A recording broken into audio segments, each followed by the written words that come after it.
Along with former Assistant U.S. Attorney Andrew McCarthy. John, first to you. Thank you, gentlemen, for joining us.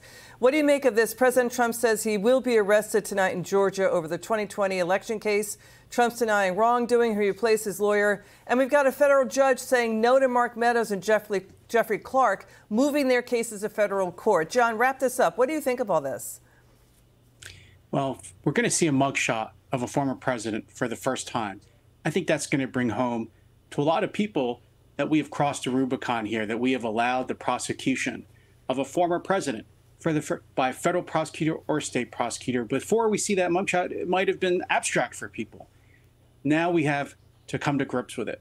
Second, I think what's going on in Georgia is a serious threat to the presidency and to the federal government, which is why Congress can conduct oversight hearings into it. Here we have a prosecutor who says the Trump reelection campaign itself is a criminal enterprise.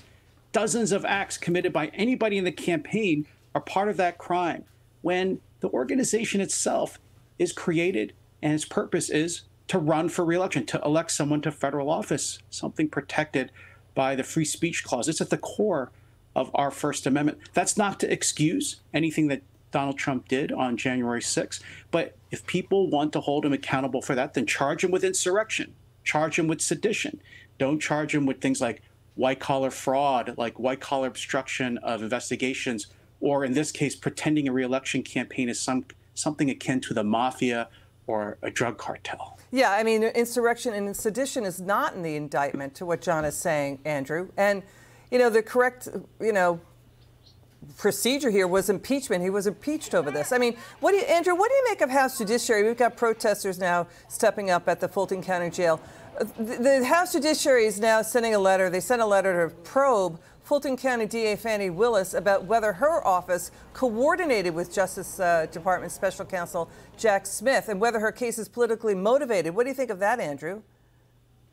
Well, I agree with John, and I would say, Liz, that I prosecuted, I guess I'm one of the few prosecutors who did a seditious conspiracy case, a solicitation to violence case, and mafia cases under RICO. And I can tell you, looking at this indictment, this is not a RICO. And these charges of, particularly of solicitation, our bright line, as John just alluded to, in federal law is violence. There's no First Amendment protection to violence, which is why if they had the goods on Trump in connection with something like seditious conspiracy, that kind of a case would make sense. But if that's not what your bright line is, and in Georgia they say solicitation of any felony, even a potentially nonviolent felony, is actionable under their interpretation of solicitation, that invites them basically to do what they've done, which is criminalize not only their political enemies, but actually criminalize the office of the president or the presidential campaign, if that's what they chose to do. So you think clearly a congressional committee has to be able to look into this because there's a federal threat here. Yeah, so there's a federal threat. John, you're agreeing. I mean, Jim Jordan is saying just 4 days before this indictment, we reported this too on camera, DA Willis launched a new campaign fundraising website that highlighted her investigation into President Trump. And that feels political. And there's also this information coming in that basically Jordan is citing a Fulton County court who disqualified DA Willis from targeting the current Georgia lieutenant governor as part of his probe on the grounds that Willis actively supported his rival, his Democrat rival, and did fundraising for him. This is why we've never prosecuted a former president before. We've maybe only once in our history prosecuted someone running for president from one of the major parties. There are about 2,000 elected prosecutors in this country. Imagine what's going to happen if the Fani Willis precedent is allowed to go forward. You could cripple the presidency if the president's going to spend all of his time worrying about being prosecuted in this town or by that county. And it's just not going to be Trump.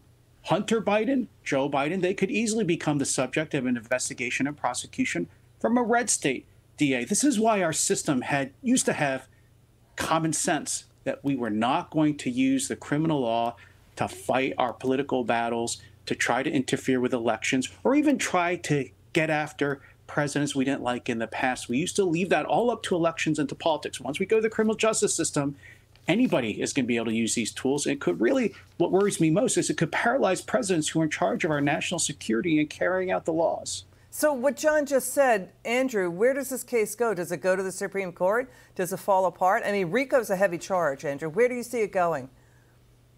Yeah, I see it falling apart and at least getting significantly pared down. The RICO is nonsense. I mean, the innovation with RICO is that instead of like focusing on all the different crimes, say, a mafia family commits, you focus on the enterprise, which is you try to sustain. This is this entity you try to sustain because it earns money and creates power for itself. This thing was not a RICO. These were 19 people who had a single objective to get Trump retained in office, and it was going to be over on January 20th, you know, whether they succeeded or failed.